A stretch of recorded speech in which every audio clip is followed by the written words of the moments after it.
who was? The man who parked.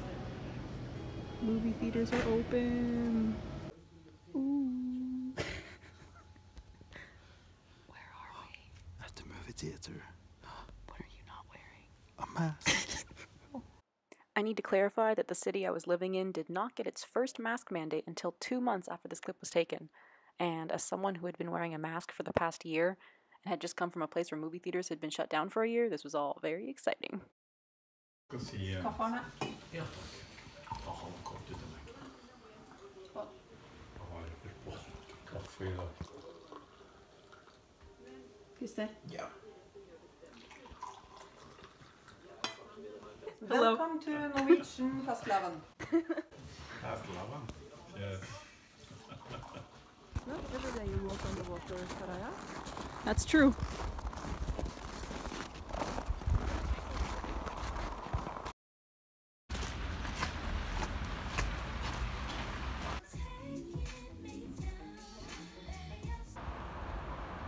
Wow. Wow. Ja, gör det. Så jävligt på det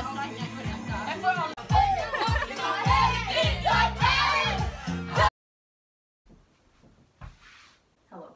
This is the third time that I'm packing these bags. I'll probably do it many more times, given that I will be moving between houses. I'm leaving in a few hours with my other uncle, going from uncle to uncle house. I was supposed to leave yesterday, but then I decided to stay one more day here because Teresa was having all her friends over, and I thought it'd be fun to meet them, and it was. So I'm glad I stayed. But now Grim is picking me up. That's my uncle. Yeah. The family that I'm living with now, right here, they are getting a puppy, which is really exciting. They just decided, but they're gonna go visit the puppies. The puppies are like 8 hours away, so they're driving really far to go meet them, not even to bring it home. And then they have to go bring it home at a different time. But eventually, one day, I will meet the puppy and bring me so much joy. An update with my citizenship is that I've been like sending in documents since November, and I finally have like everything cleared to go. I can go apply for my passport here and potentially stay 5 months here. So I would not have to buy a bunch more plane tickets to come back and just all that, a lot more work. I might get to skip out on all that. Hopefully I can stay for 5 months. That would mean I leave in June probably, and then return to the US having completed basically everything I need for my citizenship.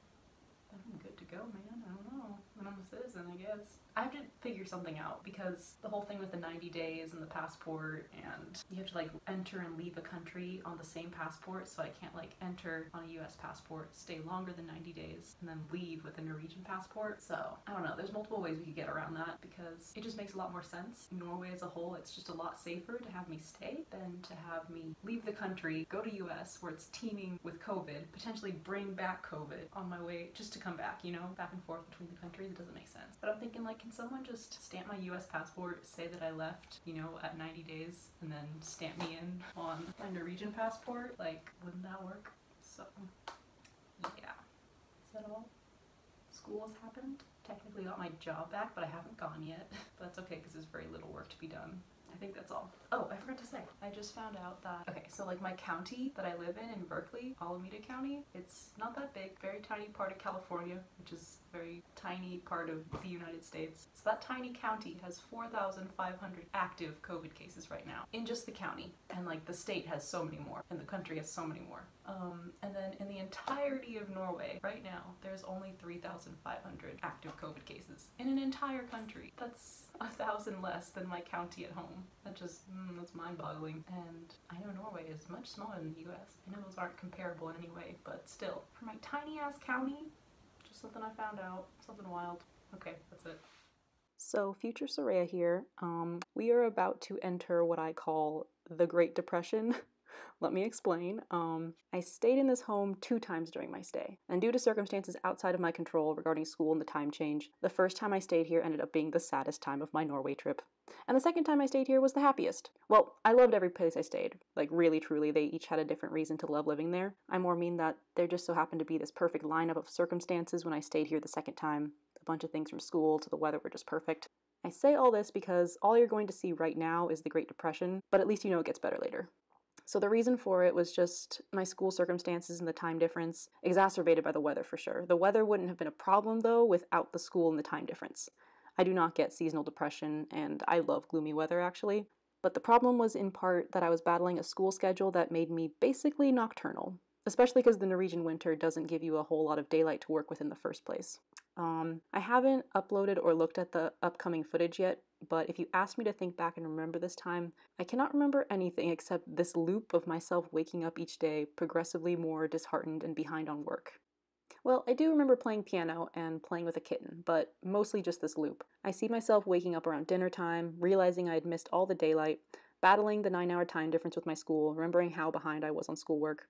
At the time I was taking 3 classes, and then for the class that I normally teach with 1 to 2 other people, at the last minute I now had to teach it entirely alone for the first time ever due to this last minute crisis. And I really loved this for the confidence and like the total control I got over the class. Like I really loved it. I thrived so much as a teacher because of it, but it also meant that I was doing 2 to 3 times more work for it. So I would wake up every day to the sun setting. I would eat dinner with my family, which was nice, but it was my breakfast. Then they would go to sleep, and later when I would get hungry for my dinner time, I would often go to the kitchen to make something. But there was also this new kitten in the house who was still getting adjusted, and he cried very loud and for hours if I woke him. So I felt bad doing this every single night because I knew me going to the kitchen would result in a cat crying for an hour probably, and I would feel bad waking up the sleeping people in the house who had to go to work very soon. I mean, I still went to the kitchen most nights, but just like in every house I stayed in, I also went grocery shopping a lot, so I had food in my room. So some nights I would eat like my peanuts or bananas for fear of waking up the cat, but it just felt very middle of the night, dark and lonely, and I was like still behind on work, and it just... And for the same reason I wouldn't go to the kitchen, I also wouldn't go brush my teeth after eating in my room, which is just bad for me. And I would wake up each day a little more behind on work and disheartened, like I couldn't catch up with the sun or the people around me or the work. And then I noticed very soon I could not keep up this lifestyle. I had underestimated how much the 9-hour time difference would affect my schooling, and I needed to make the appropriate change, so I decided I needed to drop a class. And as soon as I realized that, I suddenly had such renewed hope that I could fix this and everything would be okay again. But then I contacted financial aid and my mom and was told that I would not be allowed to drop a class because then I would lose my financial aid. And when I got that news, I had my hopes crushed. And that was when I realized I would be stuck living like this for the next 4 months. That's when the Great Depression reached its peak. Or its canyon. That's when I remember waking up every day to the sun setting and realizing that I would never catch up, but I'd have to keep getting dragged along anyways because financial aid had me trapped in a corner with the threat of financial punishment waving over my head. So that was a really fun week, but a few days before I was supposed to leave this house, I was told that I actually might be able to drop the class. And then 2 days after moving to my next home, I did get to drop it officially. And this made everything so much better. I still struggled with the same sleep schedule until May, where family dinners were always my breakfast, but I could deal with that when everything else was now manageable and okay again. So it was just a timing coincidence that made the entirety of my first stay in this place into the Great Depression. But I made up for it when I came back in May, this time with no longer living in 2 time zones at once, with unlimited sunlight and freedom spent away from working. Again, I have not seen the upcoming videos yet. I don't know if I express all this, I'm sure I don't, but it's what's going on behind the scenes. There's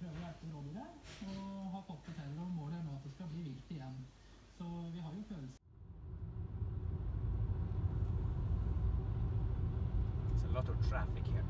It was a king car. Hello everyone, it's been a month since I've played piano. I'm very excited to play this very large piano in this room. Just for Soraya. American.